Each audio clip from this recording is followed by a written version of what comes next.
tal amigos? ¿Cómo están? Muy buenas noches. Les saludo a su amigo Johnny Guerra, abogado tributarista. Estamos aquí transmitiendo en vivo las oficinas del estudio Guerra Soto y Abogados aquí en San Borja. Y hoy vamos a tocar tres temas importantes que ya lo hemos venido comentando a través de nuestros grupos WhatsApp y a través de nuestras redes sociales. Agradeciendo siempre al equipo que está apoyando constantemente al estudio Guerra Soto, que es un equipo muy exhaustivo en la investigación y sobre todo en el compartir información tributaria, legal, societaria, laboral, aduanera, diariamente, ¿no? Saludo a todo el Perú, desde aquí, desde Lima, a los amigos de Tacna, Piura, Sullana, Cusco, Andahuaylas, Huancayo, ¿no? Ayacucho y diversas ciudades que nos están viendo y que pronto ya estaremos visitándolos, y al final del programa les diré las fechas y los eventos que tenemos para ellos. Hoy vamos a tocar tres temas importantísimos, tres temas trascendentes, creo yo, para todo el profesional que está involucrado en el tema tributario. Vamos a tocar primero la resolución de Superintendencia SUNAT 226-2019, publicado, ¿no?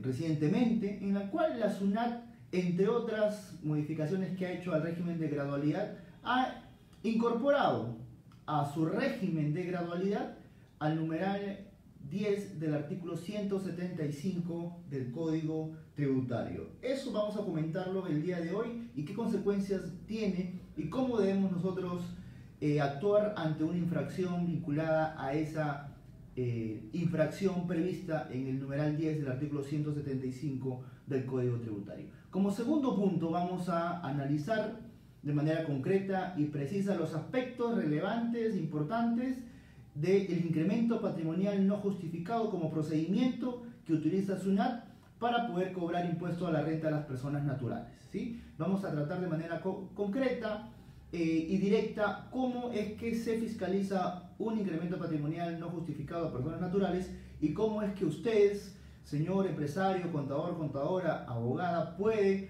tener conocimiento y cómo evitar caer en este tipo de situaciones de incremento patrimonial no justificado.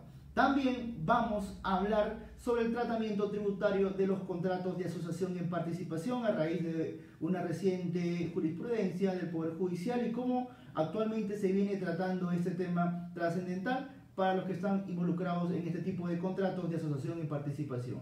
Mi nombre es Johnny Guerra y bienvenidos a su programa Defensa Tributaria, que como ya saben se transmite todos los viernes a las 9 de la noche por nuestras páginas, nuestras redes a nivel nacional. Saludos evidentemente a Carlos Arámbulo, que nos ve, mi socio de aquí desde Lima, que está en Sullana, Carlos Arámbulo Zapata, Almudena, que siempre nos ve, un saludo a Oscar, también Oscar Rojas, a Carlita, que siempre nos apoya, y Almudena, que siempre está enganchada aquí en nuestra transmisión todos los viernes a las 9 de la noche. Y bien, vamos a iniciar con el primer punto, ¿no? Habíamos comentado que la SUNAT había recientemente emitido una norma, una resolución de superintendencia en la cual señala pues que el numeral 10 vinculado a los libros electrónicos, el numeral 10 del artículo 175 del Código Tributario ya contaba con régimen de gradualidad a partir de ahora. Entonces aquí nos hacemos una pregunta, ¿no? ¿Es oportuno decirlo, ¿no? Esa infracción que está contemplada en el numeral 10 del artículo 175 del Código Tributario, en mi opinión, es un supuesto infractor que no está congruentemente hecho para aquellos contribuyentes que al momento de enviar y generar la constancia de recepción de su libro electrónico no lo hacen en el plazo previsto por la SUNAT. No está fijado así porque la norma no lo señala de manera taxativa, simplemente señala en el registro, en la omisión del registro, y la verdad es que eso más da para un tema de libros físicos más que para un tema de libros electrónicos. Considero que la redacción de la norma debe estar diseñada de una mejor manera, considero que la norma debe estar diseñada de una mejor manera, señalar específicamente y expresamente cuál es la infracción o cuándo ocurre esta infracción, cuándo ocurre la infracción o cuándo la SUNAT se da cuenta que el contribuyente ha presentado sus libros electrónicos o ha enviado sus libros electrónicos fuera de plazo con la constancia de recepción. Sale la fecha. Si debió presentarlo hace una semana y lo presenta hoy, con la constancia de recepción se acredita la comisión de la infracción, no con el registro, no con el llenado, ni todos los términos que la SUNAT trata de encuadrar esta infracción. Insisto, esta infracción, en mi opinión, está mal redactada, está vulnerando el principio de taxatividad. Más allá de ello, esperemos pues que eso pueda ser corregido más adelante, porque esta modificatoria a la gradualidad ya se venía comentando también por otros colegas y en buena hora la SUNAT también lo ha creído conveniente y lo ha incorporado. Y ahora tenemos que uno puede acogerse al régimen de gradualidad en los supuestos que contempla el artículo 175, numeral 10 del Código Tributario, que sabemos que es no registrar debidamente las operaciones, completamente las operaciones, o simplemente no enviarlas, ¿no? En manera concreta, esos dos supuestos. Y la resolución te señala 3 escenarios para que tú te puedas acoger al régimen de gradualidad si incurres en esa infracción relacionados a los libros electrónicos. ¿Cuál es el primer escenario? ¿No? Son 3 escenarios. Vamos a ir por el primer escenario. Primer escenario, escenario 1. Escenario 1 es aquella subsanación que se realiza antes que la SUNAT te notifique con la resolución que te indica que has cometido infracción. Ese es el escenario 1. Si tú te das cuenta que no has colocado, registrado, consignado o enviado la información completa y has omitido ventas, ingresos, etcétera, lo subsanas, ¿no? Lo subsanas antes que la SUNAT te notifique que has cometido infracción. Lo subsanas. Y te da 2 opciones: subsanación con pago o subsanación sin pago. Si es subsanación sin pago, te acoges al 80% de descuento de la multa. Si es con pago, te sujetas al 90% del descuento de la multa. Entonces, antes de, en este primer escenario, que la SUNAT te notifique con la resolución en la cual te indica que has cometido infracción, tú tienes 2 opciones: pagar, mejor dicho, subsanar sin pago o subsanar con pago. 80 y 90% de descuento de la multa. Ese es el primer escenario. Ahora pasemos al segundo escenario. ¿Cuál es el segundo escenario? Es aquel que, una vez notificado y surtido efectos esa resolución en la cual la SUNAT te dice que has cometido infracción, tienes hasta el plazo que te da la SUNAT para subsanar, para poder acogerte al régimen de gradualidad. También en ese segundo escenario hay 2 opciones. Primero, subsanar con pago y subsanar sin pago.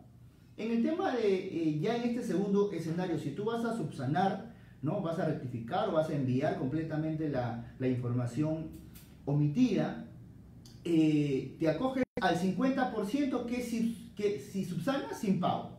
O sea, subsanas todo, pero no pagas. Te acoges al 50% de la multa. Pero si decides pagar, subsanar y pagar, te beneficias con el 70% de la rebaja en la multa, ¿no? Entonces tenemos ya que el segundo escenario nos va reduciendo el porcentaje de beneficio que nos da esta resolución, por lo cual nos acogemos al régimen de gradualidad si hemos cometido esta infracción. Entonces recalquemos: segundo escenario, si yo subsano antes que me vence el plazo que la SUNAT me ha dicho que tengo para subsanar, yo puedo subsanar y no pagar y me acojo al 50% de la rebaja. Si subsano y pago, me acojo al 70%. ¿Correcto?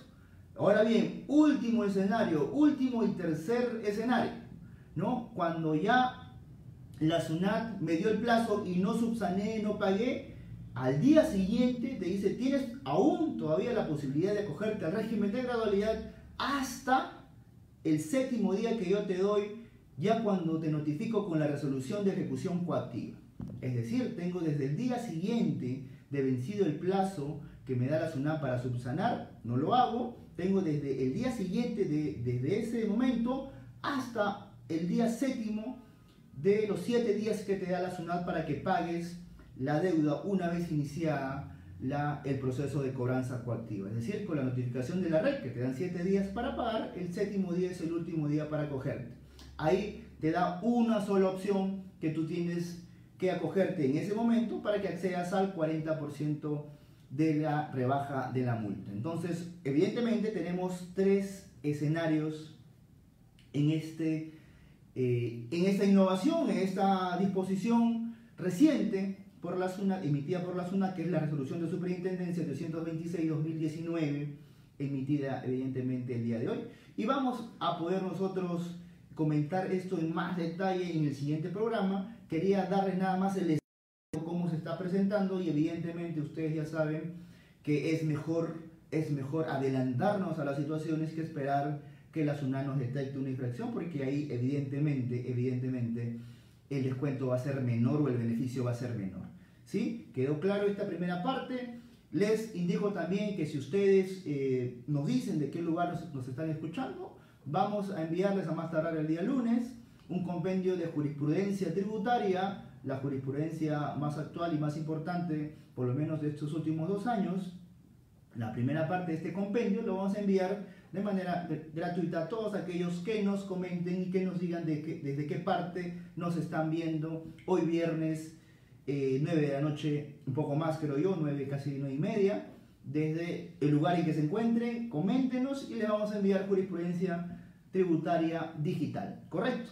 Bien, vamos ahora a ir al segundo tema, sin antes saludar evidentemente a nuestros amigos que nos siguen, a Ana de Tacna, un saludo desde aquí afectuoso, a Eric Aquino Hurtado y a Carlitos también, que siempre nos está comentando, nuestro socio. Claro, él nos habla sobre el principio de legalidad y taxatividad. Evidentemente sí, las infracciones tienen que estar diseñadas, elaboradas y puestas en la norma tal cual ocurren en la realidad. Si en la realidad sucede algo que no encaja con la disposición sancionatoria, evidentemente la SUNAT no va a poder sancionar al contribuyente, porque por más que quiera hacerlo va a incurrir en una interpretación extensiva o tal vez restrictiva, y con ello se está vulnerando evidentemente el principio de taxatividad, ilegalidad, tipicidad, que es propio o connatural en el sistema sancionatorio, ¿sí? Eso que quede claro, y evidentemente vamos nosotros a seguir hablando sobre este tema porque hay mucho todavía que comentar, y al final les voy a dar las primicias al final del programa y los beneficios que tenemos para ustedes, estimados seguidores que nos escuchan y nos ven desde todas partes del Perú. Segundo punto, ¿no? El incremento patrimonial no justificado. ¿Qué es el incremento patrimonial no justificado? Yo puedo caer en un supuesto de incremento patrimonial no justificado. Tú que me estás escuchando, estimado amigo, contador, abogado, empresario, empresaria, puedes caer en un tema de incremento patrimonial no justificado. Evidentemente sí. Sí puedes caer en un tema de incremento patrimonial no justificado si es que no ordenas tus cuentas, si es que no ordenas tus matemáticas, tus números, o si sabiendo que estás haciendo algo ilícito, pues dejas que evidentemente te gane el tema de lo ilícito y haces operaciones, compras, ventas con dineros de dudosa procedencia, ¿sí? Primer punto. ¿Qué es el incremento patrimonial no justificado? En términos concretos es cuando tu patrimonio se incrementa y no guarda relación con tus ingresos. Eso es en básico y en concreto el incremento patrimonial no justificado. Que tu patrimonio incrementa más allá de lo que tus ingresos, de los ingresos que tenga la persona natural o el contribuyente, y que no puede ser justificado ese aumento. Por lo tanto, se da un incremento patrimonial no justificado que para la SUNAT ya comporta una presunción, y por lo cual va a cobrar impuesto a la renta por la diferencia o por el monto o por el supuesto no justificado por el contribuyente, y lo vamos a explicar a continuación. ¿Qué nos dice el artículo 52 de la ley del impuesto a la renta, que es la base legal principal de este incremento patrimonial no justificado? Nos dice: se presume que los incrementos patrimoniales cuyo origen no pueda ser justificado por el do tributario constituyen renta no declarada por constituyen renta neta no declarada por ¿Por qué es importante remitirnos a la norma? Porque para que la SUNAT actúe y fiscalice, tiene que tener base legal, y esta es la base legal primordial. Y ustedes dirán, pero eso a mí qué me afecta si yo tengo mi dinero, mi remuneración, gasto, sí, pero se ve mucho porque a veces no tenemos cuidado en las operaciones que hacemos o de manera despistada hacemos favores que al final nos van a terminar perjudicando.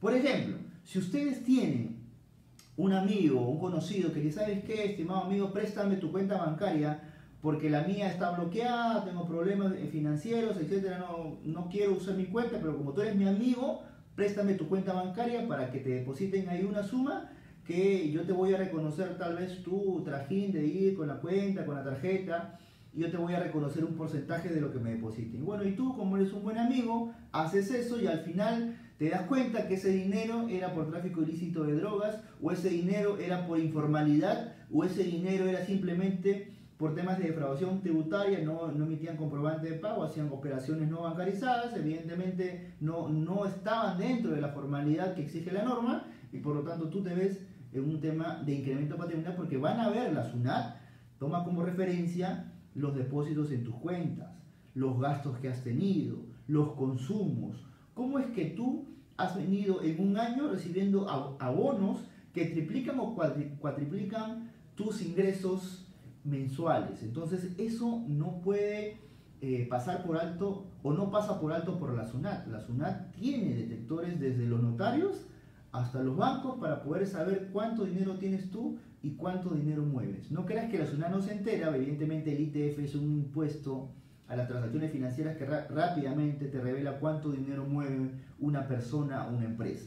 Entonces, recomendación número 1, nunca prestes tu cuenta bancaria a nadie para poder hacer transacciones y que tú no sepas cabalmente y fehacientemente de dónde viene ese dinero. Punto número 2, ¿no? El tema de ¿cómo hago? Pues mi papá, mi mamá, mi tío, un amigo me dice, ¿sabes qué, estimado amigo? Necesito comprar un carro, necesito comprar una casa, un inmueble o acciones, necesito que alguien figure en mi nombre porque la verdad yo no quiero tener problemas, he tenido problemas anteriormente con el sistema financiero, etcétera, y hacen que tú seas el titular ante registros públicos de un bien inmueble o de un bien mueble. Entonces, cuando la SUNAT viene y te dice, ¿sabes qué, señor? ¿Por qué figura un auto cuyo valor supera los $30.000 cuando usted gana 2.000 soles mensuales? ¿De dónde sacó ese dinero?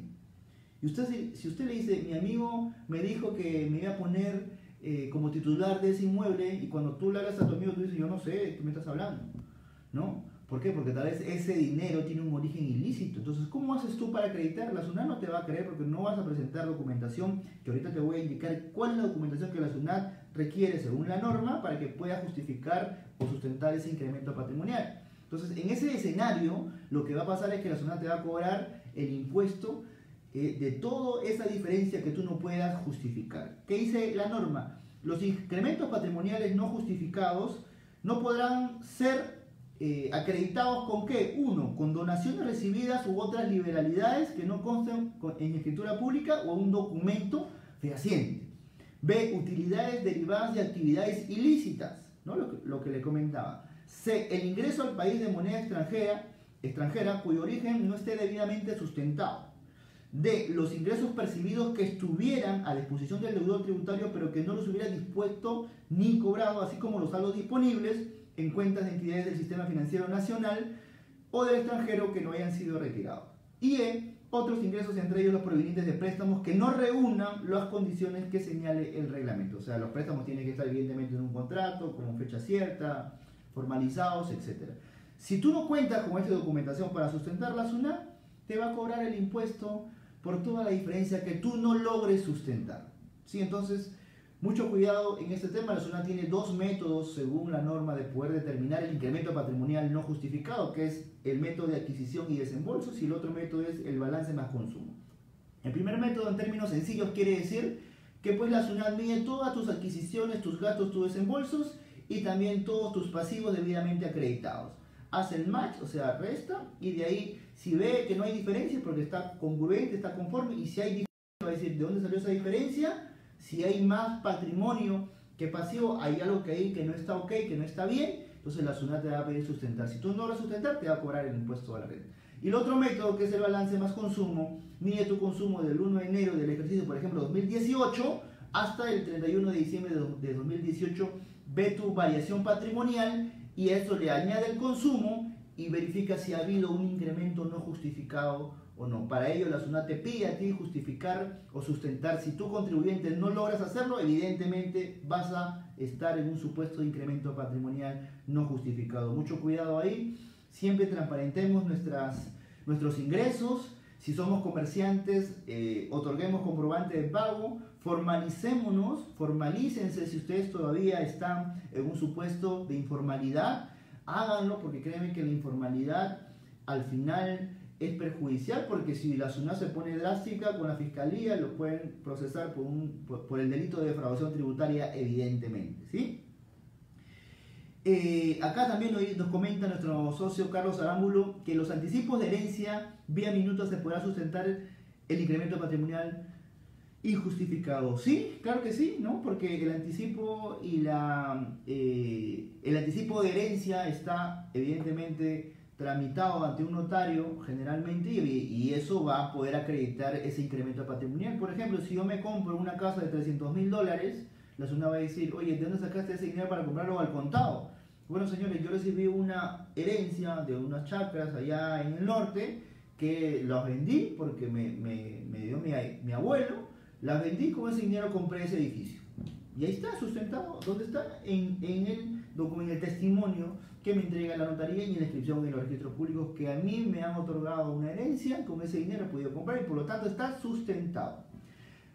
Tip: si usted le detecta el incremento patrimonial no justificado y evidentemente no lo puede justificar porque es consciente que es de actividades no formales, no necesariamente que vengan de delitos, pero que no ha podido tener la documentación pertinente, pues, y la SUNAT le invita o le hace una invitación para que pueda comparecer mediante una esquela, le sugiero ir a SUNAT, porque la SUNAT en esos casos no te cobran los intereses ni te cobran las multas, porque tú te estás apersonando y te estás sometiendo a pagar el impuesto correspondiente. Evidentemente la SUNAT ahí, en ese caso, por experiencia va a ser más flexible. Acá el contribuyente que va y ¿sabes qué? Yo no tributé por estos montos, quiero tributar, la SUNAT te exonera, entre comillas, de intereses y de multas y solamente te hace pagar el impuesto del neto, sin intereses, sin sanciones. Es una recomendación que les doy para que puedan ustedes transparentar ese dinero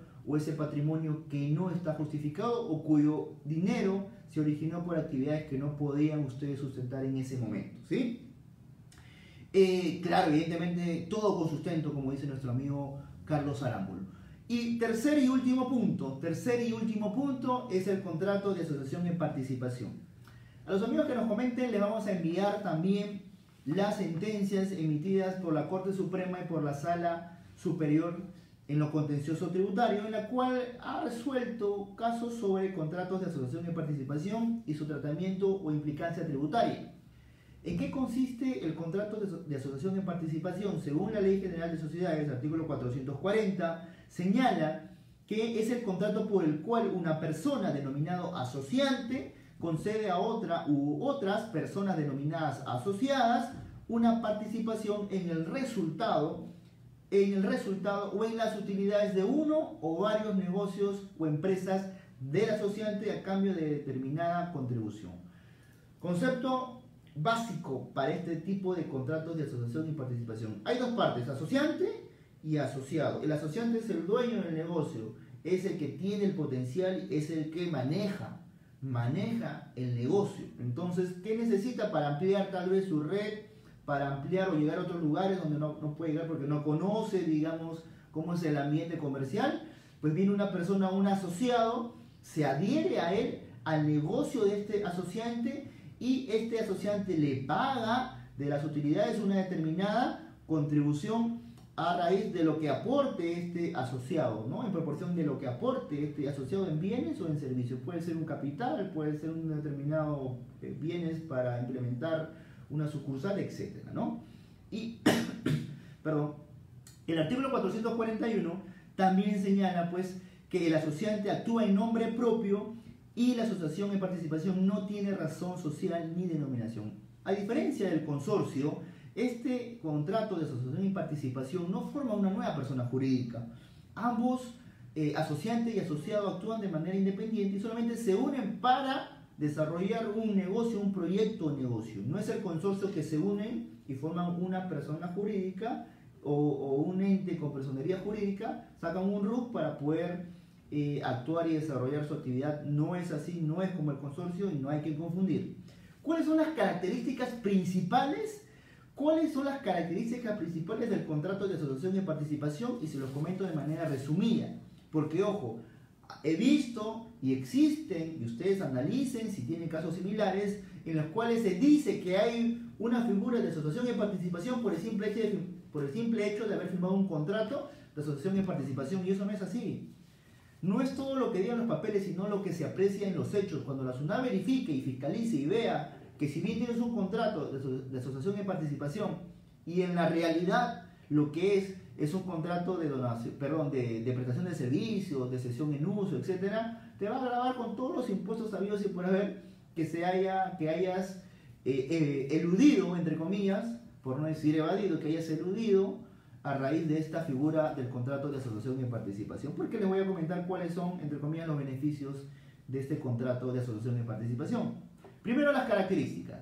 El asociante actúa en nombre propio, el dueño del negocio actúa en nombre propio, lleva la gestión del negocio de manera exclusiva y excluyente, rinde las cuentas evidentemente, dependiendo de la periodicidad mensual, semestral, anual, al asociado le rinde las cuentas. Mira, ¿sabes qué? Se ha ganado esto mensualmente, te toca esto. Perfecto. No incorpora a nadie más sin la autorización del asociado, ¿no? Al proyecto que están llevando juntos, ¿no? Los bienes entregados por el asociado se presumen del asociante, salvo que se haya establecido lo contrario. Eso es la característica principal, además precisando que el asociado no tiene injerencia o no debe tener injerencia en el negocio, no tiene presencia ni visibilidad en el negocio y evidentemente también participan en las pérdidas que tenga esta asociación en participación para un determinado proyecto o negocio. Esas son las características esenciales del contrato de asociación en participación que debemos tenerlo muy presente. Si vulneramos esas características y hacemos que el asociado participe en el negocio, tenga visibilidad, ya hemos desnaturalizado y evidentemente se van a dar las implicancias tributarias que vamos a comentar a continuación. Según la ley del impuesto a la renta, el asociante tributa, tiene su contabilidad de manera independiente y tributa. Por lo tanto, la asociación de participación como tal no paga impuesto a la renta. ¿Por qué no paga? Porque el asociante paga de lo que recibe, de los ingresos que tenga de manera independiente. Una vez que el asociante haya verificado los ingresos, determinado y pagado sus impuestos, le da una participación al asociante, ¿no? Y justamente la controversia está aquí y en un momento lo vamos a comentar. Entonces le da esta participación al asociado y el asociado evidentemente le tiene que emitir un comprobante de pago al asociante para que este asociante pueda deducirlo como gasto, ¿sí? Ese criterio ha sido establecido recientemente por la Corte Suprema en la casación 10.814 del 2016. Para que el asociante pueda deducir el monto que le da como participación al asociado, este asociado tiene que darle un comprobante de pago. Si no, no lo puede deducir. Perfecto, hasta ahí todo ok. Paréntesis, esta operación entre asociante y asociado, esta operación no está afecto al IGB. No está afecto al IGB.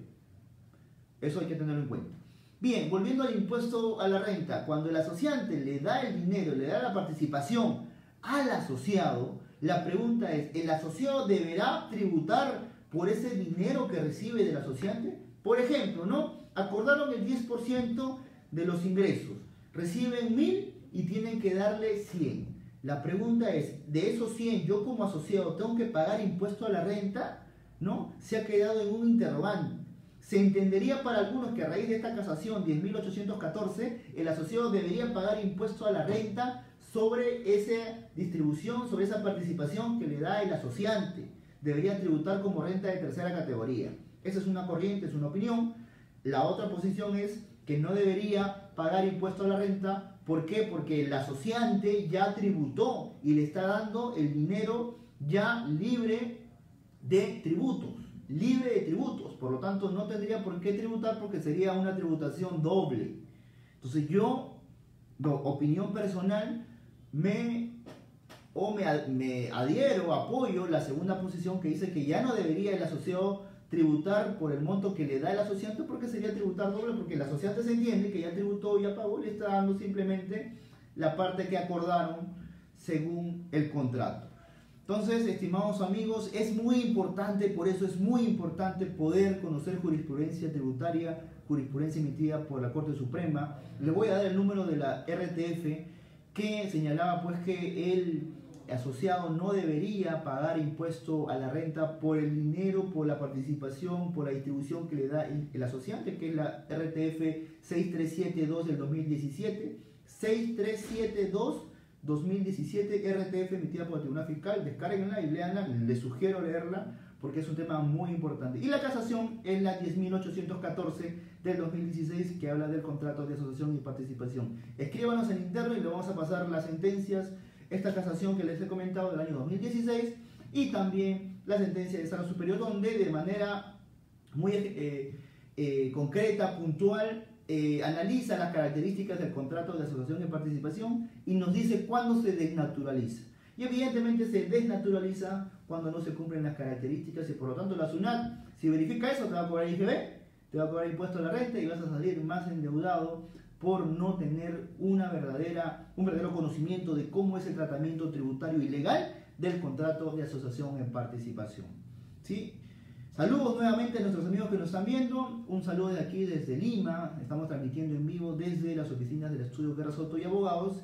Y para finalizar, estimados amigos, les quiero dar una primicia. Recientemente, colegas y quienes habla, hemos fundado la escuela llamada EFITEC, que es la Escuela Financiera, Tributaria, Aduanera, Laboral, Contable y Tecnológica, llamada EFITEC. Es una escuela, es una asociación sin fines de lucro destinado a la capacitación de alto nivel a contadores, abogados, economistas y al público en general, ¿no? Esta asociación va a realizar eventos a nivel nacional y va a contar o cuenta ya con la suscripción del convenio con el Colegio de Abogados de Lima y ya estamos sacando los eventos avalados por el Colegio de Abogados de Lima para poder ir a nivel nacional con cursos presenciales y virtuales y a costos accesibles porque es una asociación sin fines de lucro, ¿no? Llamada EFITEC, que como primicia todos los viernes a partir de la última semana de este mes, todos los viernes a partir de la última semana de este mes, de 5 a 7 de la noche, vamos a estar dando, los integrantes que nos encontremos en diferentes partes del país, asesoría tributaria gratuita a través de la asociación EFITEC, que es una asociación hecha para ustedes, estimados contadores, abogados, empresarios, que necesitan una asesoría rápida, puntual, concreta y ayudarlos en el quehacer de sus operaciones comerciales y evitar contingencias tributarias con la SUNAT. Entonces, muy importante la información que les doy. A partir de la última semana de noviembre, de 5 a 7, 2 horas, vamos a poder darle asesoría gratuita. Para ello vamos a darle unos números especiales para que puedan reservar la cita y poder estar ante cualquier asesor, mi persona, entre otros, para que les puedan absolver de manera puntual y rápida cualquier consulta que tengan o duda respecto de un tema que le esté ocurriendo a ustedes o al contribuyente en general. Ese es como primer punto. Como segundo punto, decirles que este 21 y 22 de noviembre estamos en Tacna en el curso de actualización del derecho tributario y en el curso de mecanismos de defensa tributaria ante la SUNAT, Poder Judicial y el Tribunal Fiscal, realizado por el Ilustre Colegio de Abogados de Tacna. Los espero, vamos a estar el 21 y 22, jueves y viernes, de 6 a 9 de la noche aproximadamente, dando lo último en jurisprudencia tributaria, lo último en defensa tributaria y sobre todo las bases de la tributación a través de los principios constitucionales. Y para finalizar, los invito el 23 de noviembre, de 3 a 7 de la noche, curso taller práctico sobre beneficiario final, que lo va a realizar Carlos Arámbulo y quien les habla, de contador y abogado, cómo poder cumplir de manera cabal los requerimientos de la ley respecto al beneficiario final y qué información es la que se debe colocar o las consecuencias también, implicancias de no hacerlo de manera correcta, ¿sí? Y por último, el 30 de noviembre estoy en Juliaca, el 18 y 19 también para la cooperativa de mineros. Saludos por allá, Juliaca, Puno, estoy pronto por allá, en estos días ya. Y evidentemente a la Cálida Tacna, que siempre me recibe de manera muy gentil. Bueno chicos, esto ha sido todo por hoy. Saludos a Kennedy Raimundo, a Michelle Soria y evidentemente a todos los amigos que nos ven a nivel nacional. Ha sido todo por hoy. Hoy viernes, ya casi las 10 de la noche.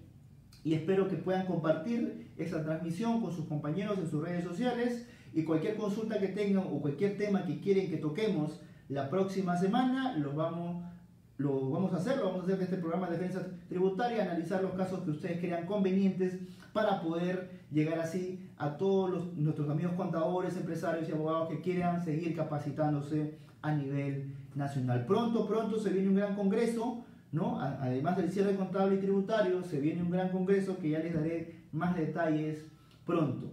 Y por último, ya para cerrar, viene el lanzamiento de nuestra revista, ¿no? A través de la asociación vamos a lanzar una revista en la cual va a haber artículos de diferentes temas, aspectos laboral, tributario, aduanero, contable, etcétera, que van a ayudar a usted, amigo contador, abogado, empresario. Si usted le gusta escribir, tiene un artículo, envíenos por interno su artículo con su nombre y lo vamos a considerar para nuestra revista máximo 2 hojas, ¿no? Espacio sencillo, 2 hojas, un tema de relevancia, actualidad, para poder considerarlo con nuestro comité evaluador y poder considerar en este primer número o en los números que siguen de esta revista digital que ya se lanza pronto. Conmigo ha sido todo por hoy. Muy buenas noches y que tengan un buen fin de semana. Hasta luego.